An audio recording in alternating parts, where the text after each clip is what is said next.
Hi all, this is our PH2102 project video. Our topic for this project is ion trap, and this video will explain how the two traps, namely panning and Paul trap, works, and the application of the ion traps. In ion trap, the goal is to confine the motion of ion via electric and magnetic fields with the ideal scenario with the creation of static 3D potential well. However, from what we know, this will violate Earnshaw's theorem. As such, the next best alternative will be to create a saddle point by generating electric field with the right frequency with the right tools. We'll start off with the first trap in our report, the panning trap. The panning trap is made up of one ring electrode sandwiched between two end cap electrodes as shown. Such setup will set up a superposition of a magnetic field and a static electric field resulting in circular motion due to B field and vertical oscillations due to the electric field. And this is how the particle will behave with its 3 degrees of motion, namely the axial motion, the reduced cyclotron motion, and magnetron drift due to the superposition setup. We realize that only when we are able to set up these 3 motions on the ion, then we will have effectively created the panning trap. The panning trap, however, has a stability limit where there must be a balance between the strength of electric field and magnetic field in order to keep the ions in motion and position. Too much magnetic field will spin radially outward. Too much electric field, the ion will not be able to be contained radially. Next, we will talk about Paul trap. There are actually 2 types of Paul trap. The first one being the linear trap, which is made up of 4 parallel electrodes, and the second one being made up of 2 hyperbolic electrodes with a foci facing each other. With a ring electrode halfway in between, the ions will be trapped in between these electrodes.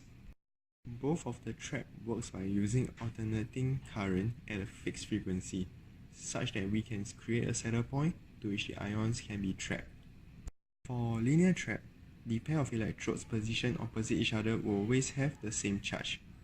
When one pair is positively charged, the other pair will be negative. The applied current alternates, causing the charge of the 2 pairs of electrodes to alternate as well. This will trap the charged particles in the center, but still allowing them to move along the electrodes. The diagram here shows the 2 states when the particle oscillates. For 3D trap, the hyperbolic electrodes will be of the same charge. When the hyperbolic electrodes are positively charged, the ring will be negative and vice versa. This results in the charged particle to have radial motion and will compress axially and then vice versa. By alternating the current at the right frequency, particles can be trapped. Now, moving on to the applications. The ion traps setup can help us determine the mass of the charged particles by using cyclotron frequency, and this method of mass spectroscopy can help us understand exotic nuclei and heavy and super heavy elements in your periodic table, which can then help us understand more complicated processes like rapid neutron and rapid proton captures in the universe. And with that, we end off our video. Thank you. Here we'll talk about one of the ion trap mentioned in our report, the quadruple ion trap and its working principle behind it.